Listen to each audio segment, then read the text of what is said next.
Hi, Kathryn here with Handmade by circleartdesigns. Well, today on my work table, you will see the title Earrings, Earrings. This is part 1 for the April Showers color palette. This weekend, I sat down and I designed several pair of earrings using the color palette from the April Showers and any of the findings I had. And so this one and at least a part 2, maybe a 3 if it's too long, well, I will be presenting this week and first part of next week to finish up this beautiful color palette. So let's turn our eyes to the mat. Well, as I turn my eyes to the mat, I see the mat of Simply Grateful. You know, it has been raining on and off here for quite a while now. And this morning I got up and I looked out the window and I went, oh, it's going to rain again. You know, but Saturday, to be simply grateful was to look out the window and see the sunshine. And I was truly grateful for that day of sunshine. But as I said, whenever I first looked out the window, I went, oh, it's going to rain again. But then I got to thinking about the editing I was doing today. Editing beautiful things that I have made from that April Showers Bargain Bead Box Beadful. And I truly was simply grateful that I had that wonderful subscription to work with. How about you? What have you been or are you simply grateful for? You know, it's our attitude of gratefulness that makes our day happy. All right, so let's get started and truly be simply grateful. Here we go. Well, as you can tell, I was not as careful with putting my pen up. I got it up, but my hands, I think, are there, but they're off the top.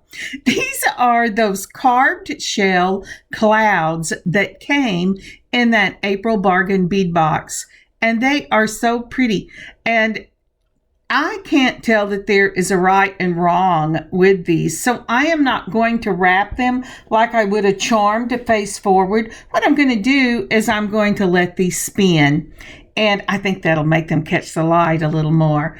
But for the first element of our first pair of earrings, we're going to have those cloud charms.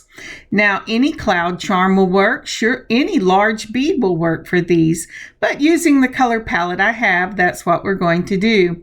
Now, I've been using from the November Bargain Bead Box 6mm glass in that indigo matte.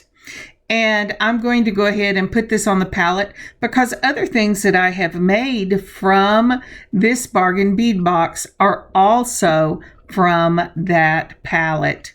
All right, then let's see what I've got here.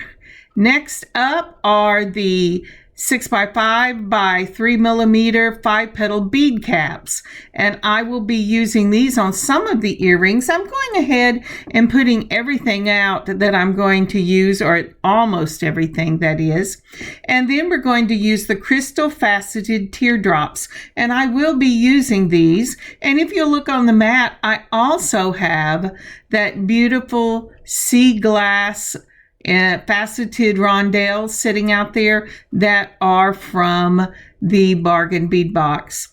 And aren't those teardrops though lovely? I've used them on some other things, and I'm going to see if I can't mix them in several of the pairs. So I'm just throwing them on there, girl or boy or whoever is watching. So yeah. And then the round faceted in that peach. I think this is a beautiful peach color, and I've already laid some of them out, so I'm going to go ahead and leave those on the mat.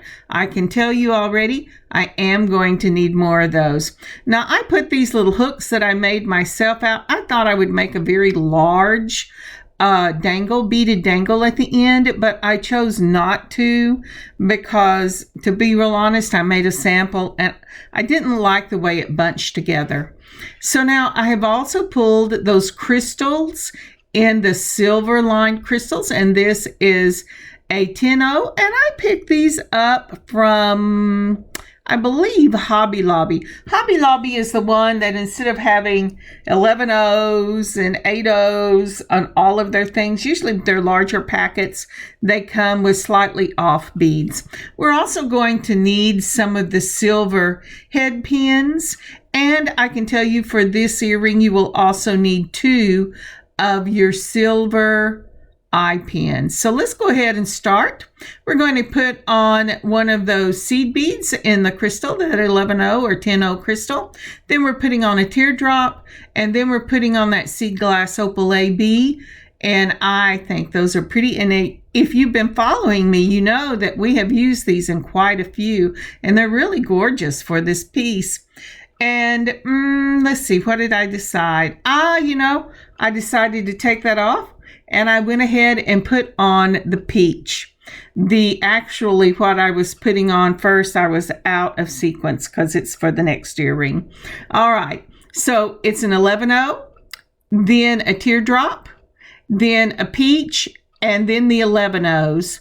And I'm starting out with a 3, and then a 5, and then a 7. And I'll see how I like the length of the dangles with the cloud after that. So your next one again will be the 11-0, a teardrop, an 11-0, then your matte blue glass, and then 5 of them.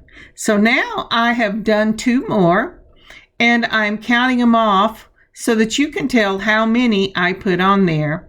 And if you will notice, there are 7 beads on the peach. Then we're going to pull it up and we'll spread the beads out for that matte blue because I decided I really wanted the dangles to hang longer. So you have 1 there, and then 2, 3, 4, 5, 6, 7, 8, and 9. And that will be how many you have there. Now again, you will see a dangle I do not show you on the mat. That is for the next pair of earrings. And I don't know why I set it down there. It was my sample. All right. And again, one more time. 2, 3, 4, 5, 6, 7. There we go. So you will need 2 blue and 2 of the peach for that. You do not need the one in the middle. It is for another earring. Sorry about that. Now we're going to do these wrapped. So I hold it with the straight nose pliers, bend it away from me, turn the pliers and move it over the top just like that. Then I'm going to take a pair of chain nose pliers. So if I said chain nose, I meant straight for the first one. Then once I've got that held, I'm going to go ahead and take my curved pliers and get in here, and I'm going to wrap this around 2 times. 3 if you can, but these only allowed me to wrap it 2. And I always have trouble because I'm left-handed reaching underneath where the camera can still see and getting that last little turn underneath. I slip a lot. Luckily, the end is going to be cut off, so it won't matter if I scar it. Okay, once that's done, and can cut it with the pliers, and here comes the flush cutters, and we're going to cut it away from us. Always turn it away from you. You don't want anything going in your eye. And then I'm going to take, these are my round nose, but chain nose will work just as well. And I'm mashing that little wire in. And once I get that little wire in, and I did end up having to hold it between 2 of them because it kept moving away from me. I went, really? And so let's do this with the matte blue again. You turn it away from you, then you move your pliers up, bend it over, take them off, hold it with the chain nose, and then you just wrap it around. This one, I'm not even using the pliers at the beginning. I'm just going ahead and mashing it around with my finger. You actually get a cleaner wrap a lot of times if you use your chain nose pliers, but sometimes I do and sometimes I don't. But for the very end, I almost always have to. I just cannot keep it where you can see it and get it around from the back. I cut it with the flush cutters. I'm straightening up the little circle so that I know it's straight. Then I'm going to mash that in right there so that there's nothing to scratch you. And I'm going to do this 2 more times. And again, I'm sorry, I've still got that on the mat. It's not until the very end, about right here, that I realize I have the wrong thing on the mat. All right, for this next step, which is putting your earrings together, you're going to need about a 2-inch eye pin. I've opened it up on the bottom. I am putting on my dangles, and then I'm going to close it up. Now, one of the things you want to be aware of when you're doing this, maybe not so much at this point, but you will at the next point, you want to make sure when you're doing your earrings, first of all, that you get this little eye pin really close so that doesn't come off. Isn't that pretty? I just love the look of that. And the next thing you want to do is make sure if you do one side blue peach, the other side will be peach blue. All right, so I have added a 11-0, then I have added one of those beautiful sea glass opal faceted rondelles. Then I have added let me get my fingers out of the way. I've added the cloud, and then I have put an upside down teardrop on it. And when I put on the rondelle, I did add the petals at both the bottom and the top of that rondelle. Now, once I've done that, I'm going to take my straight nose pliers and I'm just going to bend down a loop because there's not really enough of it to put in my looper. So when I do this, I bend it in the circle. Then when I get it almost touching, I will back off. I will put them right at the edge, and then just like that, and I will bend it away so that it sits right on top of that teardrop, and then I'll close it up with my pliers just like that. And I think that is a beautiful piece. Now then, to finish off this earring, what I will do is I will go ahead and put on the 4mm spacer balls, the 4mm spacer balls that I use all the time. And I put one on, and then and it jumped off, so we're going to try this again. They're a little touchy, but they are well worth it. So we got it on. And then what we're going to do is we put on the earring itself and then another spacer ball. And then I am using lever backs for this.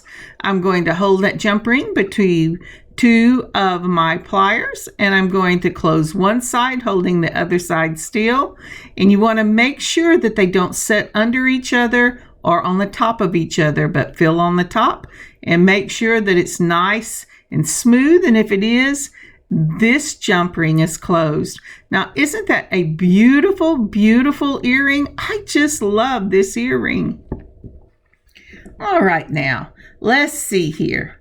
Let me see if I can get you a picture real quick. Okay, this is simply for the top portion of this earring. So when we take our eye pin, after we've opened it and put on our 2 dangles, and remember, if it's blue pink on one side, you want it to be pink blue on the other side so that the pinks are on the inside or the blues are on the inside. But as you close that up and you start to build the component of the earring itself, you're going to take and put on an 11-0 seed bead, and then you're going to add one of those flower petal bead caps. Next goes on that sea glass faceted rondelle in a B, and then you're going to add another one of the flower petal bead caps. Next up goes on that beautiful carved shell bead. That is gorgeous. Oh, what white fluffy cloud. And then right on top of that, you're going to take the same teardrops that you put at the bottom on your dangle. You're going to turn it upside down so that the small end touches the cloud. and go ahead and put it on your eye pin. Then you're going to close that eye pin. Make sure that the circle of the eye pin goes over the middle of the upside down teardrop. Now I am using large decorative jump rings for this. I'm putting on a 4mm silver spacer ball. Then I'm adding my earring, and then I'm putting on another 4mm spacer ball on that jump ring. Then after that, I will go ahead and put on my lever back and close this jump ring up, and this is finished. And now, through the magic of video, here is the second one. Now, that is such a beautiful pair of little earrings. And whether you're wearing them on a sunny day with white fluffy clouds or on a rainy day with the teardrops just coming down, these are perfect earrings for any day. They're just so fun, and I love it's a double swing, so it's gorgeous, and they're really pretty. Let me put these on my heart so you can see them. Isn't that pretty? I just love these earrings. I have to tell you, though, they gave me a bit of a problem in the beginning. I was just trying to put too much stuff on it at one time, and it just looked, it looked junky. Okay. Okay, I don't have to put everything on the first pair. All right. So now then, let's go to our second pair of earrings.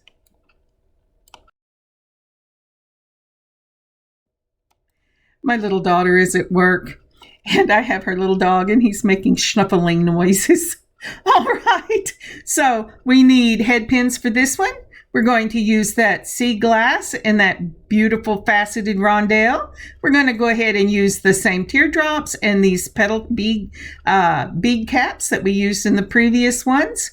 We're going to use this time fish hooks for these. And let's go ahead and get started. You will need also some 11-0 seed beads. I'm using the same ones that I used. I'm trying to stay with the same color palette as much as possible. So I put on an 11-0, and then I have put on the teardrop right like that.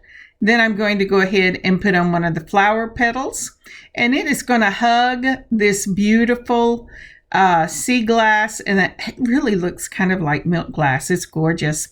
And then we're going to go ahead and put on another of the petals, bead caps, and then we're going to go ahead and put on our seed beads. And I believe I did 11 for these. You have to realize I made earrings Friday, Saturday, and Sunday. But we will count them together. All right, so I do believe it was 11 of them because I wanted this to be a long classic drop earring. And it is so pretty. It puts me in mind of the one I did for the waterfall necklace. So I'm counting them out, seeing how many I have, making sure I've counted them correctly. And I did. I put 11 of them on this one. And so let's move these all out of the way. And I'm going to go ahead for this one. Excuse me, I had to swallow. And I'm going to wrap it. So I'm going to turn it away from me. Then I'm going to turn the straight nose pliers up and go over the top of the straight nose pliers. Then turn again where it's hanging off the bottom, making sure those seed beads are out of the way. And I'm going to start it with my fingers just like that to get that circle going around the bottom of the pliers. Then I'm going to go ahead and take my chain nose pliers, and I am going to move this wire on around. Now, if you have longer than 2-inch head pins for this, I would suggest you use them. But this is what I had available to me. So I'm going to have to be very careful when I'm wrapping this. I end up getting almost 2 complete rounds. I'm sorry, I pulled it out of the way so I can see that wire. And, but boy, did I have like nothing left. I would like to get a complete 2 rounds and a little, but that did not happen on these earrings. But I tugged on it and pulled. This is a nice 20 gauge head pin, and so once you get it wrapped, it's not in danger of coming loose. I just like the look better. Now I'm going ahead and take my flush cutters, and I have picked up my old ones. Isn't that crazy? They're hard to cut because I used the tips of them one time on memory wire. Yes, I did. I was insane. But anyway, I'm going to try this one more time. I think at this point in the day, I had dropped those my good ones on the floor under the table, and I didn't want to crawl around under the table. But remember, regardless of what you're cutting with, always turn that down into your mat, especially if you have a cloth mat that you can use. Now, my old flush cutters did not cut it flush, and so I'm really going to have to do some finagling to make sure that that gets in there so that it doesn't stretch anybody. But it worked. Now we're going to need 2 of these, and through the magic of YouTube, of the video, not YouTube, of the video, I have 2. And again, this is a classic drop dangle. I'm going to go ahead and I'm going to open up very carefully because these break on me a lot. I guess I'm too rough. I see people doing it all the time, but I've opened up that circle on the bottom, and I'm going to go ahead and put this drop right on the fish hooks. And once I get that done, I'm going to go ahead and I'm going to, again, very carefully close it up. Now, the trick to getting this closed is to make sure that little spacer ball does not get stuck in the hole. And I do have some trouble with that sometimes. I don't know if you do, but I'm willing to say I do. So I'm going ahead and closing it up. Then I'm very carefully just mashing it down towards the wire. And there is a classic drop.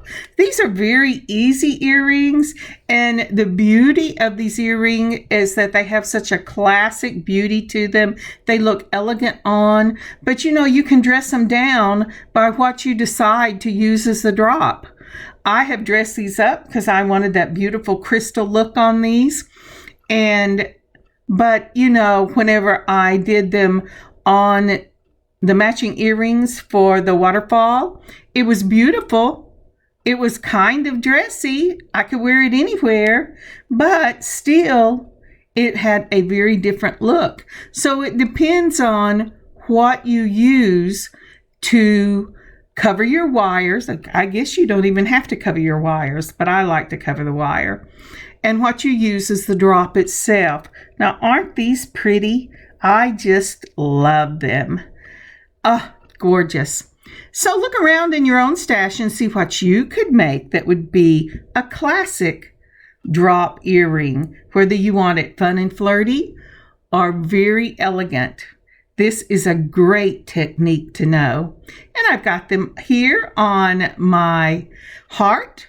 Let's see if I can flip it over so I can get them to hang.